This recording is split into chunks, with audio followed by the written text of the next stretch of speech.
Hello everyone, welcome back to a new video.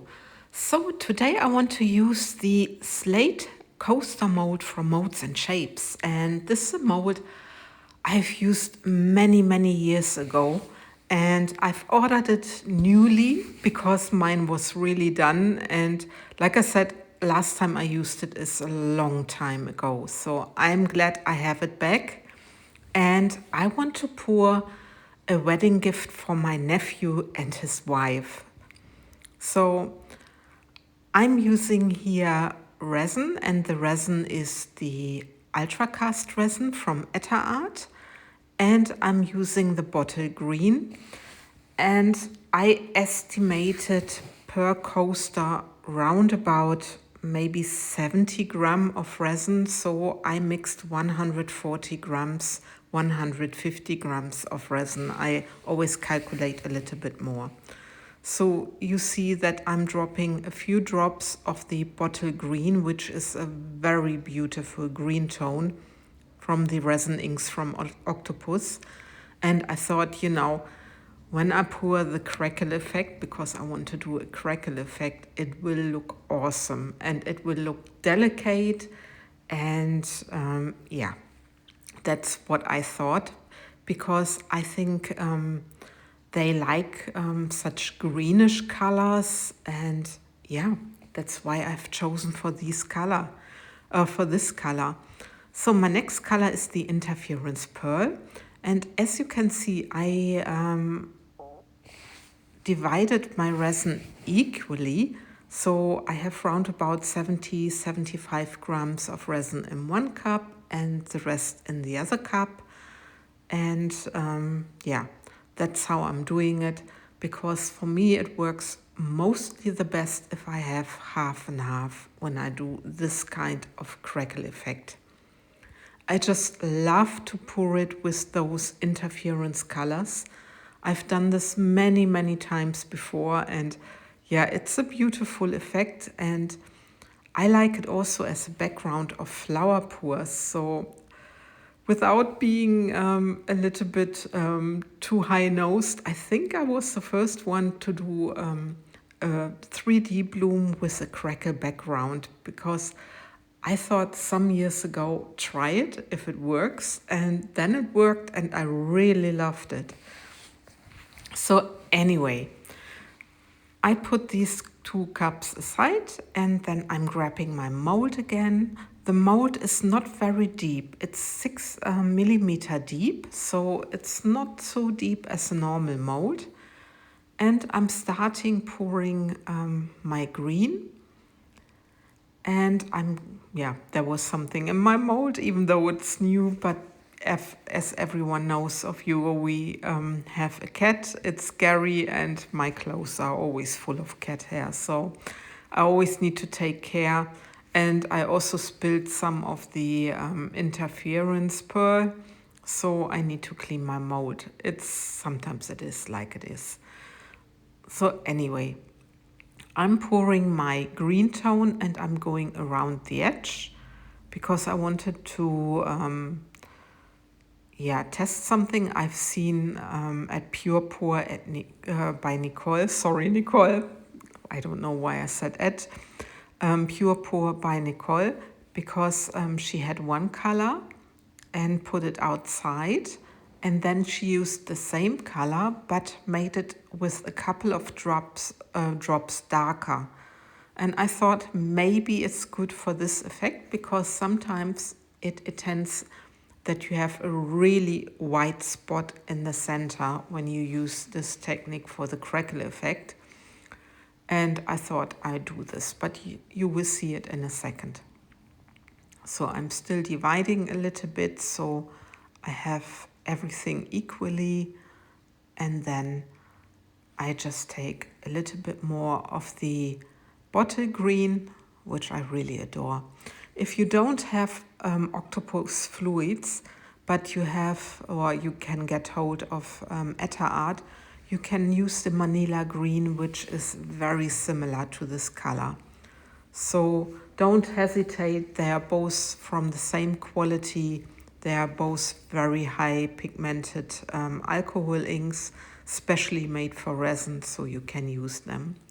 So now you see it's a little bit darker because I added a few drops of the bottle green, and I hope it will help to get a sort of shading and that my center is not too light.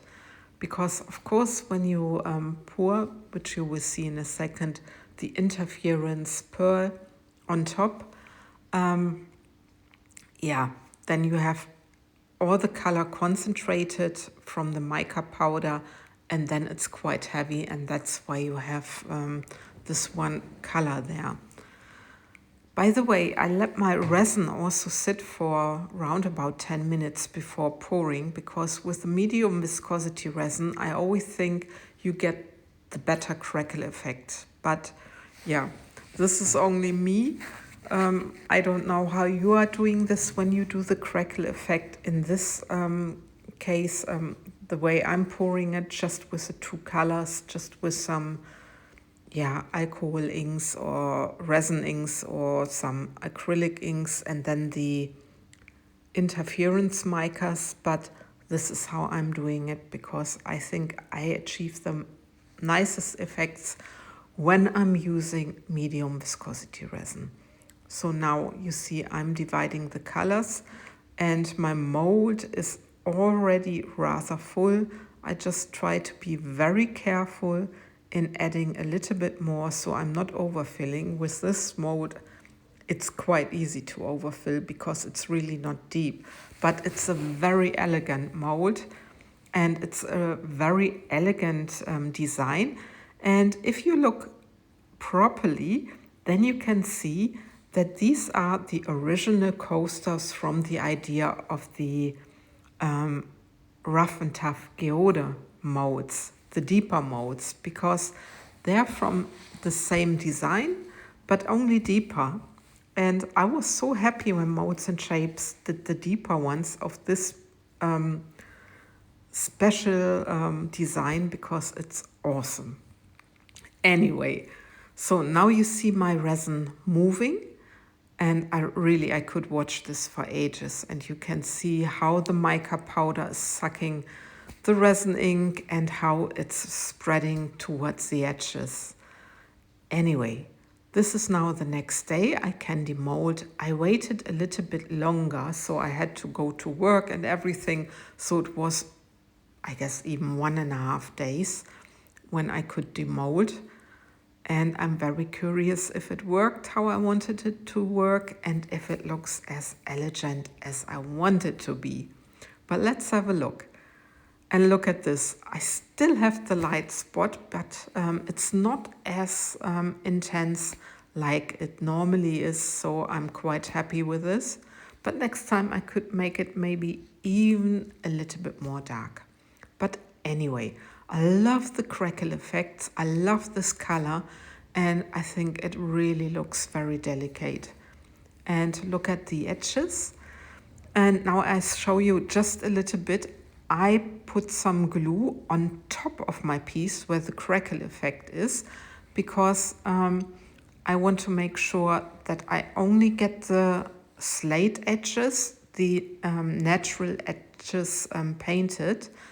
So it now looks a little bit like something to eat, but normally I should have let it completely dried, but you see it's only the center where it's not dried, and I can already put my color there. I have this metal pen, and I'm going around the rough and tough edges. And I did this glue thing because, I didn't want to slip and have the metal on my piece. Anyway, so I plotted out these designs, and I really like this with Mr. and Mrs.